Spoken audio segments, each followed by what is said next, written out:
Invitation. How many of you actually belong to this political society? Can I ask that? How many of you have actually heard of a political society before? Have you ever heard of politics? Have you ever heard of philosophy? Oh, why do you answer questions like that when somebody asks you? I mean, come on, right? These are dumb questions. All right, so the conversation today is just kind of conversational. It is an issue when we think about politics. I'm not a political fellow, I'm a philosopher. Okay, so already you're very patient to put up with a philosopher talking at you. We tend to talk for a very long time. I have a colleague in America who tells me regularly that philosophers go down deeper and stay longer than anybody he's ever met in his life, and they come up with less. Maybe that's, I don't know. Okay, he's a skeptic. Okay, so that being said, there is a certain, I think whenever we think about normal politics, are you aware that there's an election going on in America right now? Is that like yes? Yes.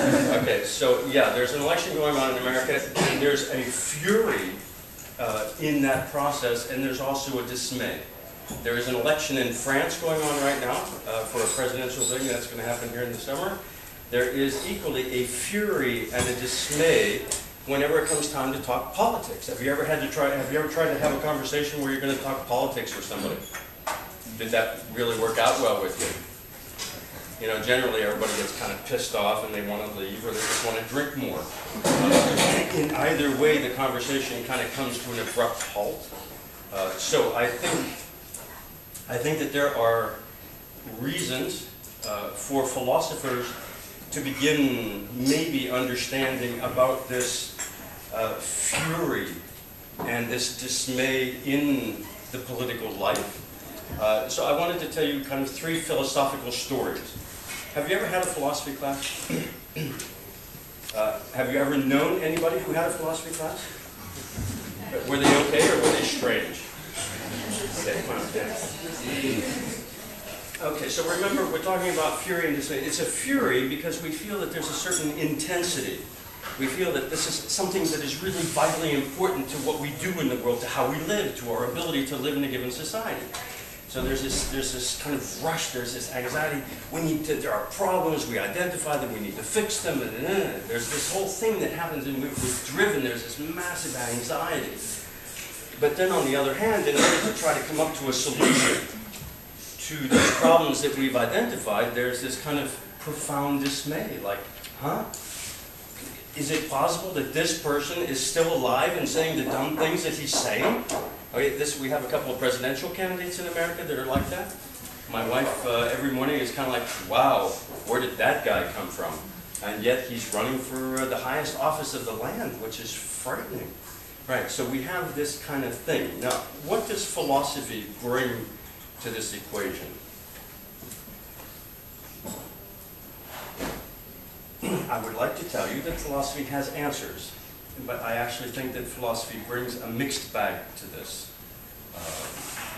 I would like to tell you about that mixed bag in three philosophical stories. Story number one, we're going to talk about three writers. Okay, writer number one is going to be Plato. How can you not talk about Plato and be a philosopher, right? Story number two is going to be Homer. Have you heard of Homer? Homer's a poet. Okay, so it's up to you to figure out whether you think that poets have anything to say about the political life.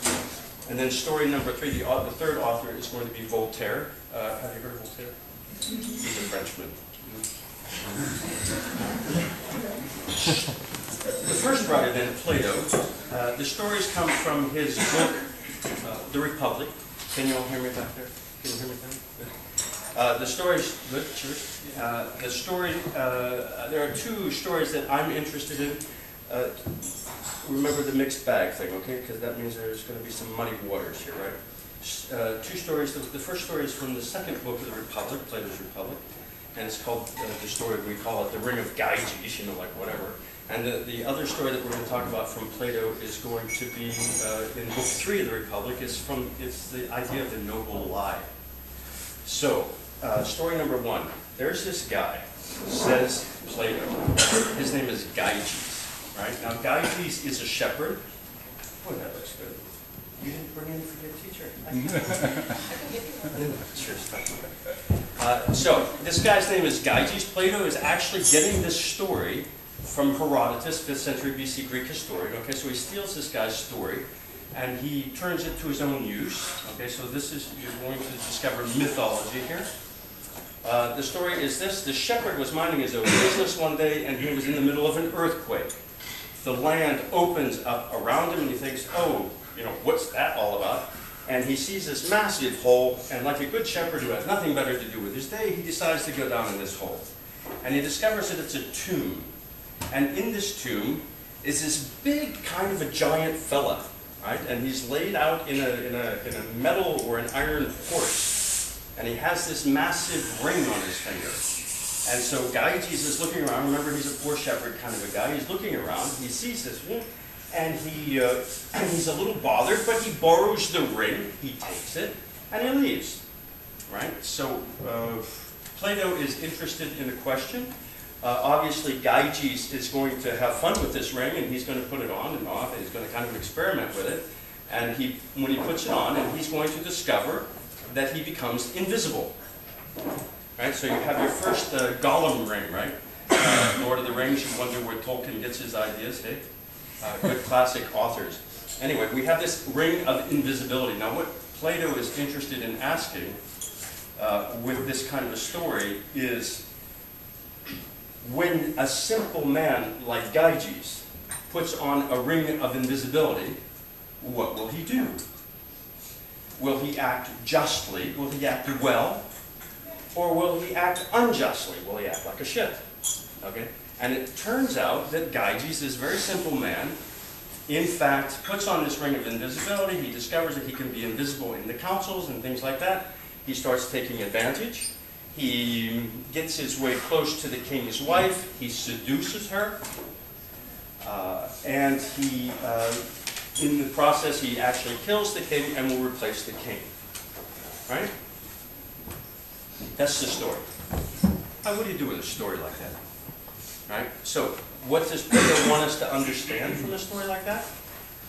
It seems pretty clear from the reception of such a story in our Western way of thinking that Plato, and the speaker in his story is actually Socrates, that Socrates is not at all persuaded that if you are put in a position where there is no accountability for your action, where nobody will say to you, hey, that's not nice, you shouldn't do that. If there's nobody out there to do that to you, and if you can do anything you want, Socrates thinks you will do anything that you want, and more importantly, that you will not act justly. So his idea is that men are kind of inherently not just creatures, that we only act well. No, cheers. Did you do that? Yeah. Aren't you good? Max, you're a sweetheart. Cheers. I'll share it. Okay, so our first little story from Plato then is the idea, from a philosopher's point of view, that if a man has the opportunity, he will not act well. That he will act poorly and for his own interest. All right. That's kind of depressing, isn't it? All right. The second story, okay, so you have to remember, story number one, that men, as such, will not act well, naturally.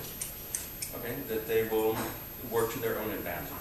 So that's what Socrates is going to presuppose. Now, the second story is called the story of the noble lie. Okay, and this is where Socrates is going to make an argument. And that is an argument that says, what do we do with such people? Okay, which is all of us. Okay, because we are all like that in the Socratic world.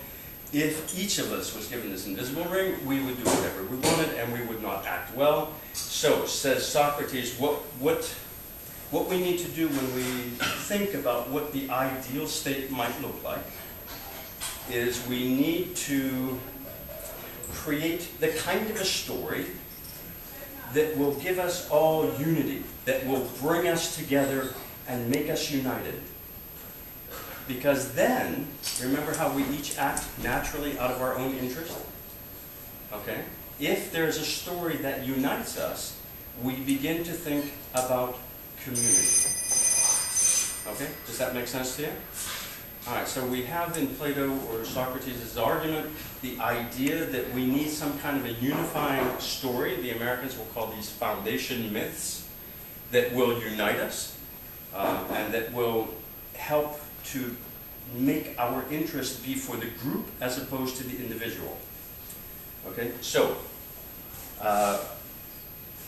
there are some questions. I mean, clearly the language of the text is going to call this story a noble lie.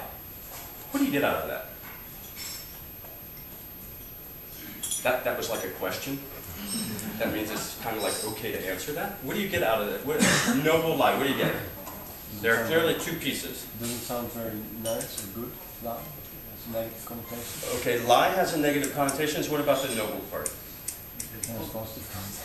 Positive has, yeah, noble has positive connotations because, in other words, the higher value is that we're creating group. Okay, that's kind of what Plato leaves us with. We have two things. That we're generally rotten human beings, and that we live inside of a lie. Okay, because what kinds of things are actually noble lies are things like what it means to be American. The United States of America, the boundaries, patriotism, the land of the free, the home of the brave, mom, apple pie. Things like this are all part of the great American mythology about what it means to be American. Right? Now the Dutch have their noble lie, the French certainly have theirs, right? The Germans have theirs, etc., etc. So these ideas, I think, of nation, the idea of what it means to be nationality, to have nationality, to be part of this group. Plato reads this as a lie, in other words, a convention that we agree on, but it has no fundamental truth to it. In other words, if you ask yourself the question, what does it mean really to be Dutch? It means to have a Dutch passport. It means to, I don't know, to pay Dutch taxes, to reap the benefits of living in Dutch society, and to, when there are not benefits, they're also yours. Okay, but is there anything fundamental to that, to you? I mean, is this kind of like anchored in your biology? No, it's not. So in this sense, there's nothing kind of essentially or quintessentially that belongs to you in this story. It's just a convention. So that's what Plato leaves us with. Do you find that, even if you may find it a little true, do you find that this takes you forward in your thinking about the political life? Except for Roland, you should probably say no at this point. It's not noble. Okay, so this is the story that Plato leaves for us as a philosophical reflection, and this kind of would also tend to explain why we feel such anxiety when we think about the political life, because we realize that somehow or another, if there is truth here, and that we are such creatures as Plato describes as gaijis, that we would not act well if we could get away with, then in fact, if we are to live together, we have to come up with ways to figure that out. How that might look. We have to come up with certain strategies that we might call them political platforms, we might call them whatever we're going to call them. So at the very least, that explains why there's this massive anxiety, because we understand the need for the political life. Right? Okay, so Plato at least gives us that.